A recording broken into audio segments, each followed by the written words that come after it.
Buenas tardes a todos. ¿Se me escucha bien?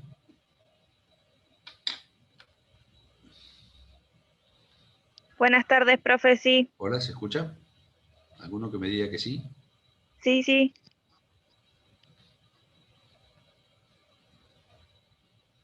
Gracias. Bueno, muy bien. Hoy vamos a hablar de 3 clases de obligaciones, que son, dos de ellas son bastante poco frecuentes, la tercera no tanto. Las 2 primeras son las obligaciones de género limitado y las obligaciones disyuntivas, y la tercera a la que nos referiremos hoy son las obligaciones principales y accesorias. Empecemos por la de género limitado. En principio, las obligaciones de género limitado son obligaciones de dar cosas. En segundo término, no tienen una regulación especial en el código.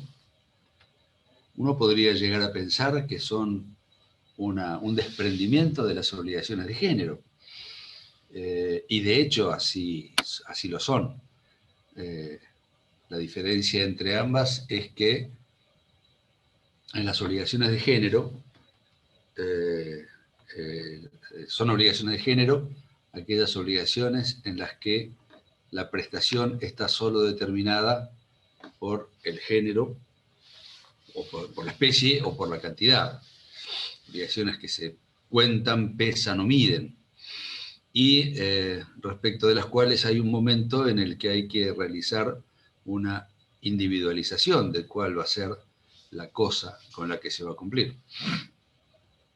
En cambio, las obligaciones de género limitado, en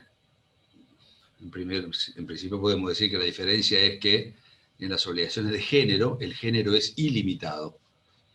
En cambio, en las obligaciones de género limitado, como su mismo nombre lo indica, el género es limitado.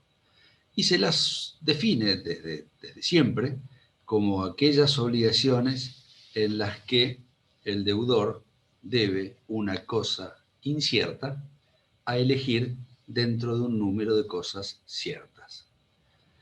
De tal manera, podríamos decir que una obligación de género, como ejemplo de obligación de género, es la entrega de un caballo. Lo único que está determinado es el género, caballo. Luego, cuál va a ser el caballo que habrá que entregar son cuestiones posteriores al nacimiento de la obligación que deberán ser dilucidadas, decididas por el deudor y el acreedor o resueltas en el código. Un ejemplo, en cambio, similar al primero, a este, pero de una obligación de género limitado, es la entrega de uno de los 10 caballos que están dentro de este establo.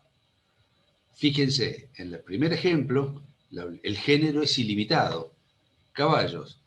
Bueno, salvo que ocurra, qué sé yo, lo mismo que ocurrió con los dinosaurios, caballos en el mundo siempre va a haber. Por lo tanto, podemos convenir en que el género caballo es ilimitado. Y por eso fíjense, y ustedes cuando han estudiado obligaciones de género, recordarán que el código dice que antes de la individualización, el caso fortuito no afecta a la obligación. ¿Esto por qué? Porque desde antiguo se viene sosteniendo que el género no perece. Por eso mismo que yo les decía recién, porque el género es ilimitado. De tal manera, si el deudor había pensado que iba a cumplir con tal caballo, si este caballo muere, bueno, hay otro caballo, y si ese le pasa algo, hay otro, y siempre va a haber algún caballo con el que pueda cumplir. En cambio, en las obligaciones de género limitado, el género está limitado, en nuestro ejemplo, a los 10 caballos que están dentro de este establo. Por lo tanto, el que deba elegir, que ahora vamos a ver quién, debe elegir el caballo a entregarse, el caballo con el que se debe cumplir la prestación, dentro de estos 10 que se encuentran en el establo. Vemos que tienen una cierta relación entre las obligaciones de género y las de género limitado, Con lo cual uno hubiera pensado que si estuvieran por lo menos mencionadas en el código, estarían mencionadas dentro del título de obligaciones de género. Pero no, nuestro codificador del año 2015, Código Civil y Comercial, mencionó a las obligaciones de género limitado en el último artículo de las obligaciones alternativas, el artículo 785. Que las define, ese artículo define la obligación de género limitado, tal como yo se lo dije recién, diciendo las disposiciones de esta sección se aplican a las obligaciones en las que el deudor debe entregar una cosa incierta, pero comprendida dentro de un número de cosas ciertas de la misma especie. Con lo cual, para lo único que sirve el artículo es para definirnos las obligaciones de género limitado, cuestión que es impropia de un código, porque las definiciones son propias de la doctrina, no de los códigos. Los códigos lo que tienen que hacer es regular el instituto, no simplemente definirlo. Pero segundo, y lo más importante, o lo único realmente importante, es que hace aplicación no subsidiaria, digamos, dice, a las obligaciones de género limitado se le aplican las disposiciones de las obligaciones alternativas, no de las obligaciones de género. Bueno, obvio, no es caprichosa la revisión de las reglas de las obligaciones alternativas, porque podríamos llegar a sostener también que una obligación de género limitado es en cierto modo una obligación alternativa. Desde siempre, claro, esta es la primera vez que en nuestro país se legislan las obligaciones de género limitado. En el Código Civil anterior, en el Código de Vélez-Sarsfield, no estaban legisladas. Pero siempre se sostuvo que si la limitación del género se reducía a tan pocas cosas, a 2 o 3 cosas, 3 o 4 cosas simplemente, se entendía que la obligación no era de género limitado, sino que era una obligación alternativa. Fíjense mi ejemplo. Yo dije, ejemplo de obligación de género limitado, la elección de un caballo, la entrega de un caballo a elegir dentro de los 10 caballos que están dentro de este establo. Pero si yo dijera la entrega de un caballo a elegir entre esos 2 caballos, entonces ya no podemos decir que estamos hablando de una obligación de género limitado, sino que es una típica obligación alternativa, donde existen varias prestaciones puestas todas en el mismo pie de igualdad, y el deudor, el acreedor, un tercero, o quien, como cual sea la elección, quien esté a cargo de la elección, va a elegir cuál de los 2 caballos será el que se debe entregar. De todos modos, no podemos decir que todas las reglas se le aplican, todas las reglas de las obligaciones alternativas se le aplican a las obligaciones de género limitado. ¿Y esto por qué? Porque las obligaciones, fíjense, nosotros dijimos, las obligaciones de género limitado son obligaciones de dar cosas, definida como las obligaciones en las que el deudor debe entregar una cosa incierta dentro de un número de cosas ciertas. Es decir, es una obligación de dar cosas. En cambio, las obligaciones alternativas no necesariamente son obligaciones de dar cosas. Fíjense cómo define el código la obligación alternativa. Dice el artículo 779. La obligación alternativa tiene por objeto una prestación entre varias que son independientes y distintas entre sí. El deudor está obligado a cumplir una sola de ellas. De tal manera, podría ser una obligación alternativa, una obligación donde el deudor o deba entregar una cosa o deba cumplir con un hecho o una abstención. Las prestaciones en alternativa no tienen necesariamente que ser de la misma especie.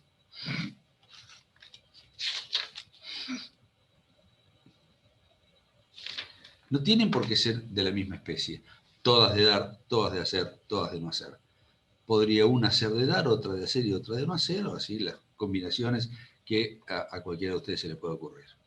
En cambio, las obligaciones de género limitado siempre son obligaciones de dar cosas. En principio, inciertas, y que van a ser motivo de una elección posterior.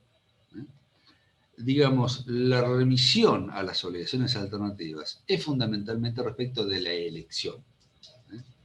¿Qué es lo realmente importante? Saber con qué cosa, cuál va a ser la cosa a elegir que deba ser entregada al acreedor para dar cumplimiento a la prestación. En cuanto a la naturaleza jurídica, bueno, son obligaciones de prestación indeterminada, dado que al momento de iniciarse la obligación no está especificada cuál es la cosa que debe entregarse, sino que, como decíamos recién, deberá ser motivo de una elección posterior. Y en cuanto a la elección, al remitirse el 785 a las obligaciones alternativas, habrá que analizar todos los supuestos distintos que aparecen en el artículo 780. Simplemente los vamos a mencionar, no vamos a profundizar porque esto ya lo deben haber tenido en alguna otra clase. Dice el 780, excepto estipulación en contrario, la facultad de elegir corresponde al deudor. De tal manera, si nada se ha dispuesto respecto de quién debe elegir la cosa con la que se debe entregar, entonces la elección corresponde al deudor. La opción que corresponda a varias personas requiere unanimidad. Si son varios los deudores que quienes tienen que elegir, todos se tendrán que poner de acuerdo en cuál es la cosa que se debe entregar. Si la parte a quien corresponde a la elección no se pronuncia oportunamente, la facultad de opción pasa a la otra. De tal manera, si le corresponde al deudor elegir y llegado el momento en que se debe elegir el deudor o los deudores no eligieron, entonces la elección se traslada al acreedor. Si esa facultad se ha deferido a un tercero y éste no opta en el plazo fijado, corresponde al deudor designar el objeto del pago. Podrían perfectamente en el contrato las partes designar a un tercero para que realice la elección. Y esto es muy común en los contratos agrarios, donde se deben entregar animales, como el ejemplo que les di yo, el dado yo del caballo. Si yo voy a ir a comprar un caballo, yo no sé absolutamente nada de caballos. Por lo tanto, yo no voy a confiar en el acreedor para que elija qué caballo me va a entregar. Qué sé yo, siempre voy a tener la duda de que me entregó el peor, de que me estafó con la elección del caballo. Y entonces convendré con el acreedor en que la elección será un tercero. Bueno, yo tengo un amigo que es veterinario, especialista en caballos, y entonces voy a ir con él el día de la elección. Y él va a elegir. Perfectamente, por supuesto lo tengo que convenir con el acreedor en el contrato de compraventa de caballo. Será el tercero designado convencionalmente en el contrato por ambas partes el que va a ser el que tenga que elegir cuál va a ser el caballo que deba ser entregado. Entonces dice el 780, si la facultad se ha deferido a un tercero y éste no opta en el plazo fijado, corresponde al deudor designar el objeto del pago. Si el tercero no me acompaña, si mi veterinario me falla ese día y tengo que ir solo a recibir el caballo, y a elegir y recibir el caballo, bueno, la facultad vuelve a mí, vuelve al principio general. A falta de convenio de partes, es el deudor el que debe realizar la elección. Dice el segundo párrafo, en las obligaciones periódicas, la elección realizada una vez no implica renuncia a la facultad de optar en lo sucesivo. De tal manera, si la obligación tiene prestaciones periódicas, sucesivas, no estoy atado a lo que se eligió en una de los periodos y deberé elegir siempre lo mismo en los periodos siguientes. En cada periodo se puede cambiar la elección. La elección es irrevocable desde que se la comunica a la otra parte o desde que el deudor ejecuta alguna de las prestaciones, aunque sea parcialmente. La notificación de cuál va a ser el caballo que yo he elegido es hace irrevocable esa elección, ya no me puedo retractar.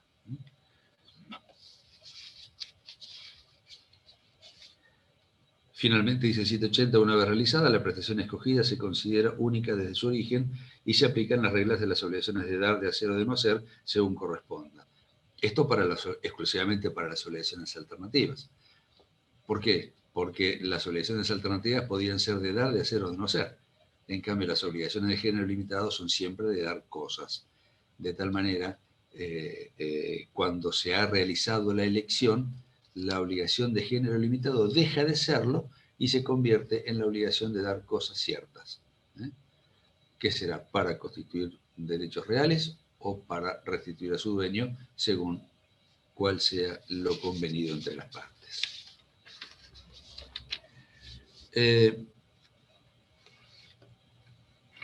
Repasando las diferencias que existen, bueno, con las alternativas es esto, la naturaleza de la prestación. Siempre debe dar cosas en las de género limitado y pueden no ser de dar cosas en las alternativas.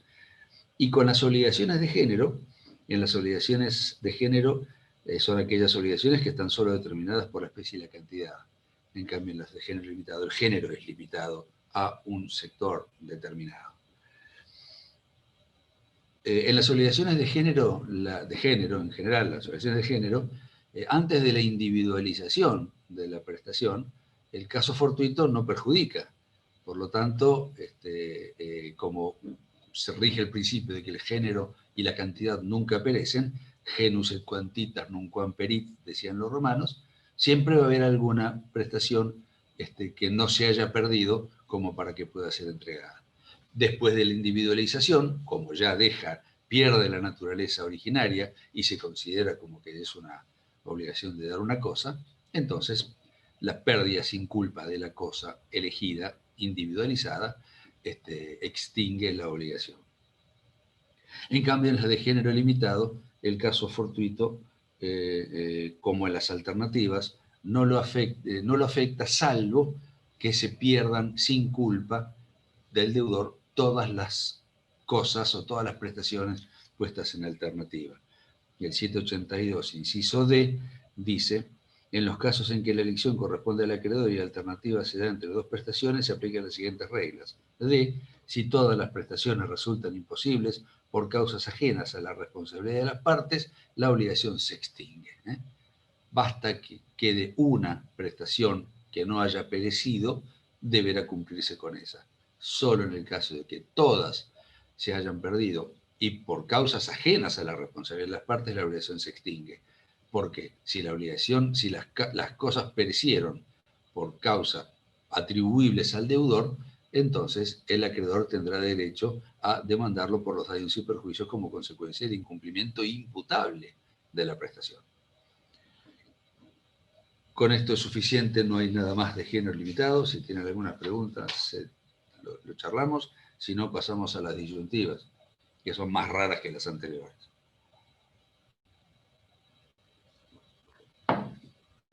¿Están ahí o solo están las caritas si ustedes se fueron a tomar sol al jardín?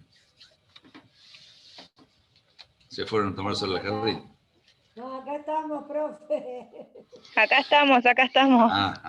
Bien. Bueno, por lo menos dos estamos bien. ¿Qué son las obligaciones disyuntivas? Las obligaciones disyuntivas tampoco estaban legisladas en el Código Civil anterior y sí están legisladas en este nuevo código, en el artículo 853 a 855. También se las suele denominar obligaciones de sujetos alternativos. Mi maestro Casó decía: en las obligaciones disyuntas o disyuntivas no se puede hablar de acreedores o deudores, sino de candidatos a acreedores y candidatos a deudores. ¿Por qué? Porque el artículo 853 define a las obligaciones disyuntivas de la siguiente manera: si la obligación debe ser cumplida por uno de varios sujetos, excepto estipulación en contrario, el acreedor elige cuál de ellos debe realizar el pago. Es decir, primero, son obligaciones de sujeto plural, de sujetos plurales. Si la pluralidad disyunta está en los deudores, estos deudores están puestos en alternativa. No todos van a terminar siendo deudores, como sí serían las obligaciones solidarias o en las simplemente mancomunadas, donde el grupo plural de deudores es deudor desde el inicio hasta el cumplimiento, y si son simplemente mancomunadas, cada uno se liberará pagando su cuota aparte, y si son solidarias, cualquiera podrá ser demandado por la totalidad, pero el que pague la totalidad puede a su vez luego demandar la contribución al resto de los codeudores, sino que acá es diferente. El acreedor elige cuál va a ser el deudor que va a cumplir. Y una vez que ese deudor cumpla, los demás quedan liberados. Y el deudor que ha cumplido no puede, luego de haber cumplido, luego de haber pagado, exigir una contribución a los demás. Porque están puestos en alternativa. No hay una conjunción, no son deudores concurrentes, no concurren todos al cumplimiento de la prestación, sino es la pluralidad es disyuntiva, es alternativa.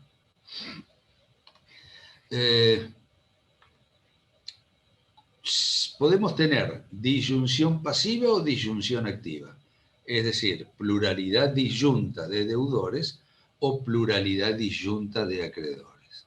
Veamos en ambos casos cómo es la elección del deudor que deba cumplir, en el caso de la disyunción pasiva, o del acreedor que deba recibir, en el caso de la disyunción activa. Si la disyunción es pasiva,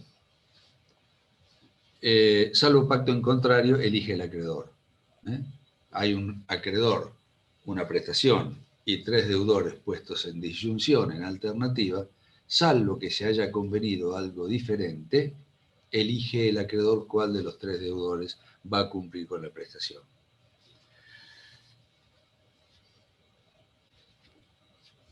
Si el acreedor no demanda a uno de los deudores el cumplimiento de la prestación, cualquiera de los 3 puestos en alternativa tiene el derecho a pagar.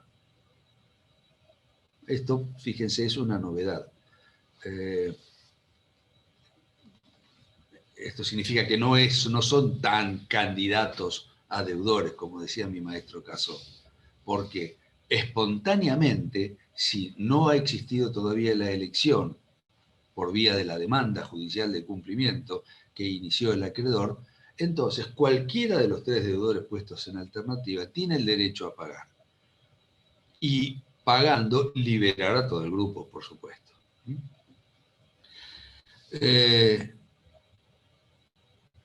Por último, el que paga la obligación, como decíamos hace un ratito, no tiene derecho a exigir la contribución de los demás. Esto está resuelto en el artículo 853.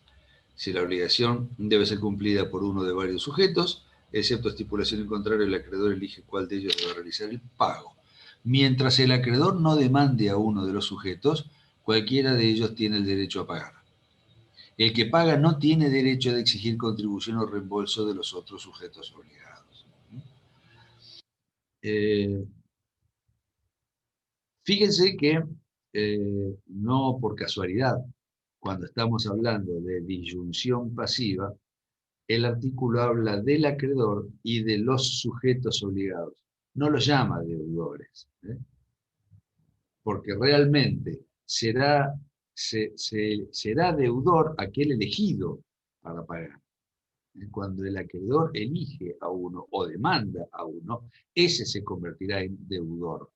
Hasta ese momento, el código, con un criterio purista, los denomina sujetos obligados. Y va a ser lo mismo respecto de los acreedores, ahora cuando hablemos de la solidaridad, de la disyunción activa. Y el 854 habla de la disyunción activa y dice, si la obligación debe ser cumplida a favor de uno de varios sujetos, no dice a favor de uno de varios acreedores, a favor de uno o varios sujetos, excepto estipulación en contrario, el deudor, acá sí lo llama deudor, no sujeto obligado, el deudor elige a cuál de estos realiza el pago. Lo mismo que en la pasiva, pero al revés.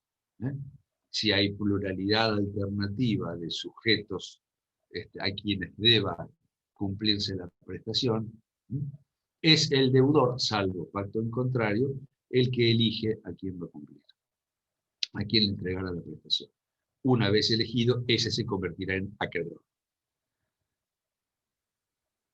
La demanda de uno de los acreedores al deudor, bueno, acá ya no es tan exquisito, acá hablo de acreedores. Podría haber hablado de sujetos activos. La demanda de uno de los acreedores al deudor no extingue el derecho de éste a pagar a cualquiera de ellos. A diferencia del caso anterior, cuando el acreedor demandaba a uno de los deudores, a uno de los sujetos obligados, este era el que debía pagar. Ya no se podía, se extinguía el derecho de pagar de los demás. Acá no. La demanda de uno de los acreedores al deudor no extingue el derecho de éste a pagar a cualquiera de ellos.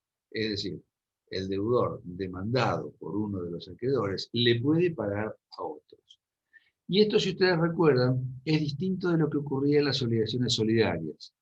En las obligaciones solidarias, el principio de prevención indicaba que la demanda de uno de los acreedores hacía perder la posibilidad del deudor de elegir a quién pagarle, y solamente le podía pagar al acreedor que lo había demandado. Entonces se llamaba principio de prevención. Acá no. Acá la demanda de uno de los acreedores al deudor no extingue el derecho de éste a pagar a cualquiera de ellos. El que recibe el pago no está obligado a participarlo con los demás. De la misma manera que en la disyunción pasiva, el deudor que pagaba no tenía derecho a obtener contribución de los demás, en la disyunción activa, el acreedor que recibe el pago no tiene por qué contribuir con los demás.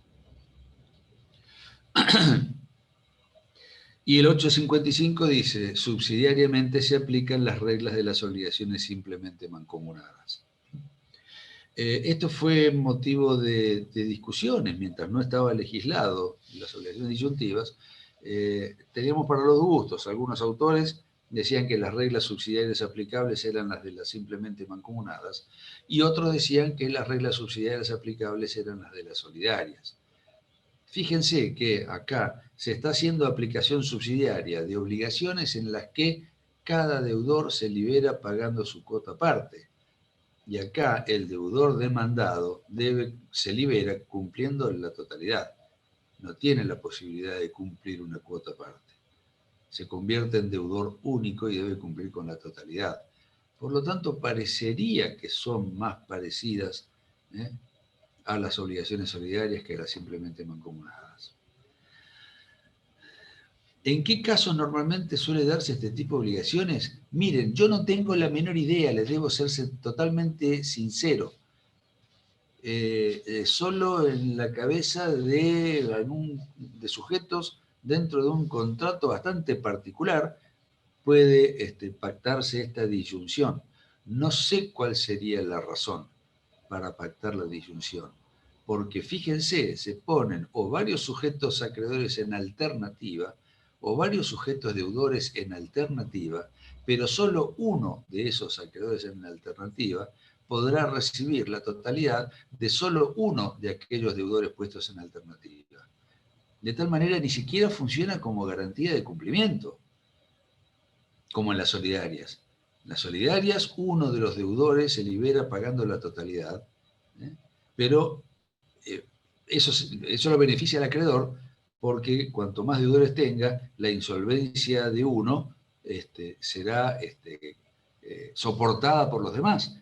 En cambio, fíjense que acá en las disyuntivas, cuando el acreedor elige cuál de los sujetos obligados, deudores, va a cumplir, los demás quedan liberados. Por lo tanto, si este resulta insolvente, esta insolvencia del elegido no afecta a los otros deudores que quedaron liberados. Así que discúlpeme que no pueda contestarle la pregunta, pero no se me ocurre ningún ejemplo. Si se me ocurre, en la próxima clase, contentísimo, se los voy a comentar. La tercera clase de obligaciones que tenemos que ver hoy, por la hora va a ser una clase corta, pónganse contentos, van a tener posibilidad de seguir tomando sol. Son las obligaciones principales y accesorias, que están ahí nomás, ahí a continuación de las disyuntivas. En el 856 son definidas de la siguiente manera. Dice, obligaciones principales son aquellas cuya existencia, régimen jurídico, eficacia y desarrollo funcional son autónomos e independientes de cualquier otro vínculo obligacional.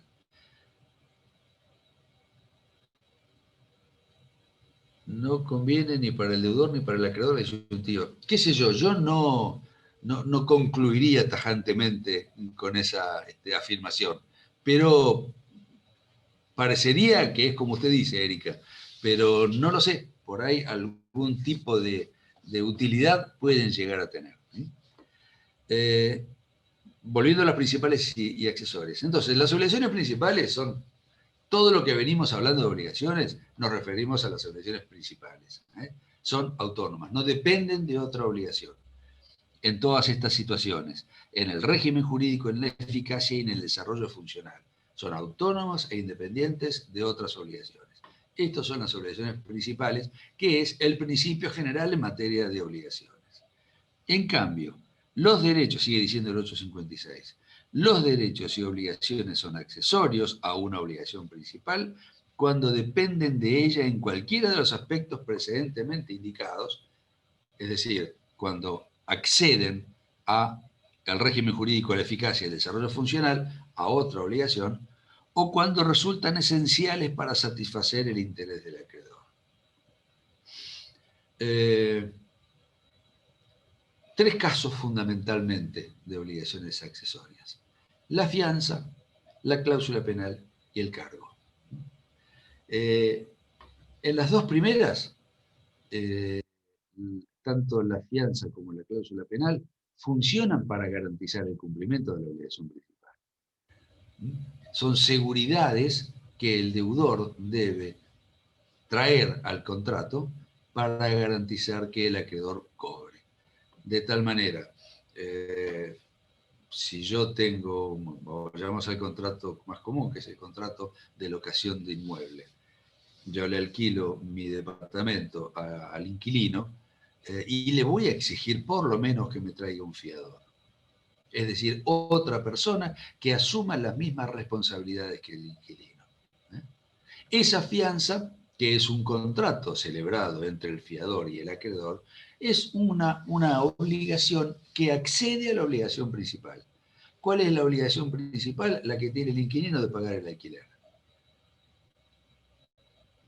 Si el inquilino no paga el alquiler, entonces emerge la operatividad de la fianza y el acreedor, el locador, podrá exigirle cumplimiento al fiador. Se puede pactar la fianza también como solidaria, y el fiador no solo ser un deudor subsidiario, sino convertirse en un deudor solidario junto con el inquilino, pero siempre que se pacte. Generalmente en los contratos de locación se pacta. Por allá la cláusula 18ª, 19ª del contrato de locación dice fulano de tal, domicilio en tal lado, con documento tal, se constituye en fiador solidario, principal acreedor, principal pagador, renunciando a los beneficios de división y discusión por todas las obligaciones que ha asumido el locatario. De tal manera, el acreedor, en estos supuestos excepcionales de fianza solidaria, no tiene que esperar a que el deudor no cumpla para poder reclamarle el cumplimiento al fiador, sino que tiene la alternativa de exigirle el cumplimiento a cualquiera de los dos, porque el fiador se ha convertido en un codeudor solidario junto con el deudor. La fianza está en el artículo 1574 en adelante. La otra típica obligación accesoria es la cláusula penal, que ya hemos estudiado. La cláusula penal es una cláusula que se agrega dentro de un contrato que garantiza el cumplimiento de la obligación principal. Artículo 790 y siguientes. Que puede ser una cláusula penal moratoria, compensatoria, según qué es lo que esté garantizando en el contrato. Y el cargo, que es algo que ustedes no han estudiado en obligaciones, sino que lo han estudiado en Derecho Civil Parte General, está definido en el artículo 350 y 354. Dice, el cargo es una obligación accesoria impuesta al adquirente de un derecho. El cargo es una obligación accesoria impuesta al adquirente de un derecho. te regalo mi biblioteca siempre que, o con el cargo de que, dejes entrar a consultar los libros a los estudiantes de la Facultad de Derecho de la Universidad Nacional de Mar del Plata. La obligación principal es la contenida en el contrato de donación, las contenidas en el contrato de donación. Y el cargo es una obligación accesoria. Te la regalo siempre que dejes a los alumnos de la Facultad de Derecho entrar a consultar los libros. Fíjense que no se concibe un cargo en forma autónoma, sino que el cargo siempre accede a la obligación principal. No se concibe una cláusula penal que no esté garantizando el cumplimiento de ninguna obligación. La cláusula penal accede a la obligación principal y funciona como garantía. No se concibe un contrato de fianza si no hay un contrato donde exista una obligación principal que necesite ser garantizada, que necesite ser afianzada. Los efectos de estas obligaciones accesorias es que como principio general, las obligaciones accesorias siguen la suerte de la obligación principal. Por lo tanto, en principio diríamos que si se extingue la obligación principal, se extingue la obligación accesoria, pero no la inversa. Si se extingue la obligación accesoria, no se extingue la obligación principal. Esto tiene algunas excepciones en materia de cargo y en materia de cláusula penal. Fíjense, en el cargo, artículo 354 que recién leíamos, tenemos una excepción al principio de que lo accesorio sigue la suerte de lo principal. Decíamos, el cargo es una obligación accesoria impuesta al adquirente de un derecho. No impide los efectos del acto. Esto significa que el incumplimiento del cargo no impide que el acto al cual accede se lleve a cabo. Con lo cual podríamos decir, en nuestro ejemplo, aunque yo no deje entrar a los alumnos de la Facultad de Derecho a consultar los libros, igualmente puedo exigir el cumplimiento de la obligación principal y es que se cumpla con la donación que hemos convenido. No impide los efectos del acto, excepto que su cumplimiento se haya previsto como condición suspensiva, ni los resuelve, excepto que su cumplimiento se haya estipulado como condición resolutoria. De tal manera, el cargo puede ser simple o puede ser condicional.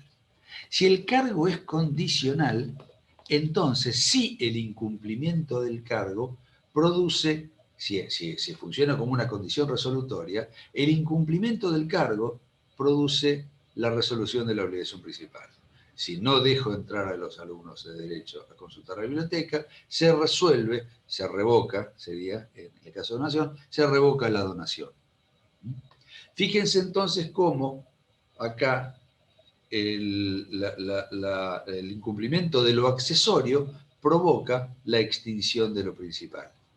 El principio general de accesoriedad es que la extinción del principal provoca la extinción de lo accesorio, pero no a la inversa. Acá la inversa sí. La extinción, el incumplimiento de lo accesorio provoca la extinción de la obligación principal. Y en materia de cláusula penal, también, fíjense el artículo 799, dice, divisibilidad. Sea divisible o indivisible la obligación principal, cada uno de los codeudores o de los herederos del deudor no incurre en la pena, sino en proporción a su parte, siempre que sea divisible la obligación de la cláusula penal.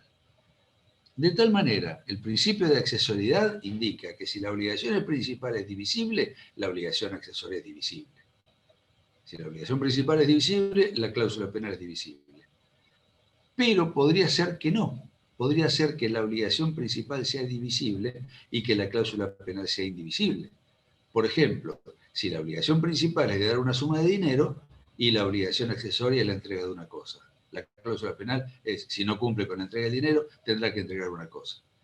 Entonces, a pesar de que la obligación principal sea divisible y que cada uno de los codeudores cumpla pagando su cuota aparte, siempre que sea simplemente mancomunada la relación entre ellos, si no se cumple con la prestación principal, se deberá cumplir, si cada codeudor no cumple con su cuota aparte, se deberá cumplir la cláusula penal por entero, porque es la entrega de una cosa, naturalmente es una prestación indivisible.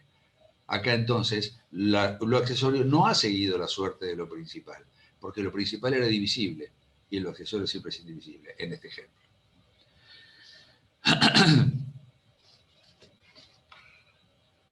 ¿Alguna pregunta? De obligaciones principales y accesorias, nada más. Fíjense que el código le dedica solamente estos dos artículos. El 857 dice los efectos. La extinción, nulidad o ineficacia del derecho principal extinguen los derechos y obligaciones accesorias, excepto disposición legal o convencional en contrario. Que las disposiciones legales en contrario son las que hemos leído recién respecto del cargo en el 354 y respecto de la cláusula penal en el 799. Profe, ¿Alguna pregunta? Pónganse contentos, yo no tengo más nada que decirles. Yo tengo una pregunta, ¿se escucha? Les prometo bucear en algún ejemplo o cuál sería la utilidad de las obligaciones disyuntivas para nuestro próximo encuentro. ¿Está bien? Bueno, muchas gracias. Nos vemos la próxima. Hasta el lunes que viene.